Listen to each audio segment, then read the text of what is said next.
అదే చేతులతో నా తల్లి మెడలో తాళిబొట్టు వేయకపోతే ఆమెకు మీ ఇల్లాలి హోదా తిరిగి రానట్టే. చెప్పండి, ఆమెను భార్యగా రమ్మని పిలుస్తున్నారా? నేను ఇక్కడికి వచ్చింది అన్యాయం జరిగిన నా తల్లికి న్యాయం చెయ్యడం కోసం.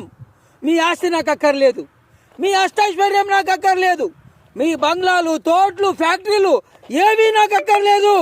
మీ భార్యగా నా తల్లికి మీ ఇంట్లో చోటు ఇవ్వండి. పెద్దవాళ్ళ కనుక ఓల్డేజ్ లోకి వెళ్ళిపోతాయి, మళ్ళీ మన భవిష్యత్తు స్టోనేజ్ లోకి వెళ్ళిపోతుంది.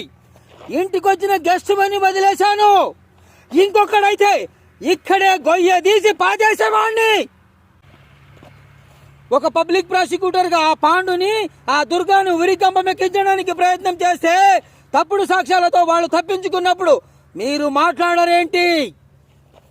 వాడు హంతకుడిని సాక్ష్యం చెప్పడానికి మెట్లెక్కిస్తున్న భారతిని కోర్టు ముందే చంపడానికి ప్రయత్నించినప్పుడు మీ గుండె స్పందించలేదే? నిస్సహాయంగా జడ్జి గారు రాజీనామా చేసినప్పుడు, నిర్దాక్షిణ్యంగా నా తమ్ముడిని చంపినప్పుడు, నా కొడుకుని నా కూతుర్ని చంపేశారని భగవద్గీత మీద ప్రమాణం చేసిన కోర్టు గుమాస్తిని సాక్షిగా కోర్టు ముందు ఉరిపోసుకుని చచ్చిపోయినప్పుడు 2 నిమిషాలు మౌనం పాటించడం చేత కానీ మీరు ఇప్పుడు మీటింగ్ పెట్టి నన్ను ఉరి తీయమంటారా?